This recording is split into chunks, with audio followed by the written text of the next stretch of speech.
Hello friend, welcome to my YouTube channel Rinki রান্নাঘরে আপনাদেরকে সবাইকে স্বাগত। আজকে যে রান্নাটা আমি আপনাদেরকে করে দেখাবো সেটা হলো চিকেন রান্না। আর চিকেনের ছাল সমেত আজকের আমি চিকেনটা রান্না করে দেখাবো।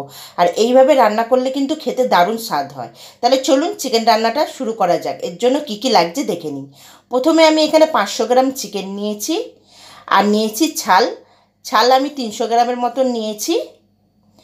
ধুয়ে পরিষ্কার করে নিয়েছি আমি চিকেন ছালটা ভালো করে পরিষ্কার করে নিয়েছি।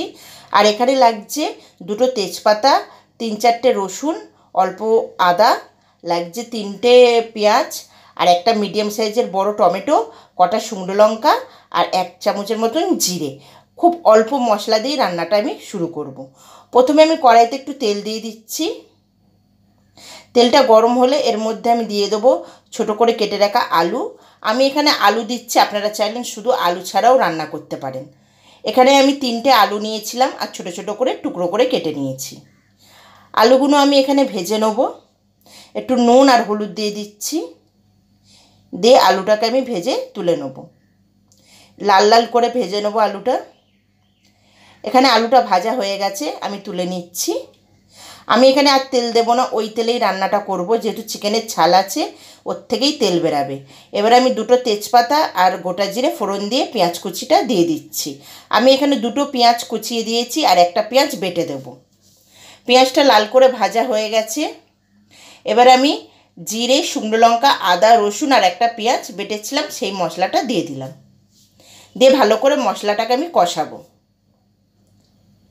এখানে কিন্তু মশলাটাকে ভালো করে কষাতে হবে।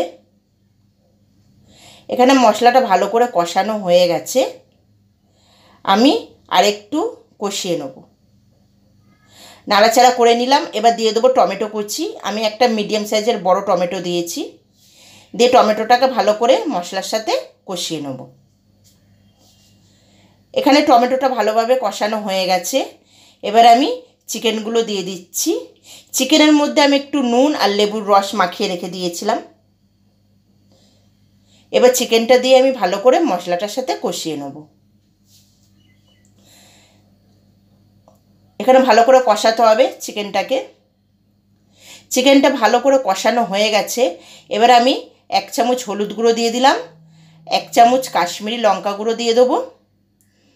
দিয়ে ভালো করে মশলাটাকে কষাবো। আর পরিমাণ মতন একটু নুন দিচ্ছি।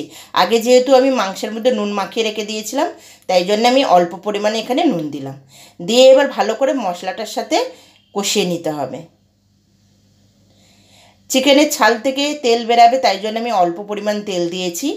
আর মশলাও সেই রকম বেশি কিছু দিইনি, অল্প পরিমাণে মশলাটা দিয়েছি। দিয়ে ভালো করে মাংসটাকে কষাতে হবে। মাংসটা যত কষাবেন তত কিন্তু খেতে দারুণ স্বাদ হবে। এখানে মাংসটাকে ভালো করে কষানো হয়ে গেছে। আমি এবার ভেজে রাখা আলুগুলো দিয়ে দিচ্ছি।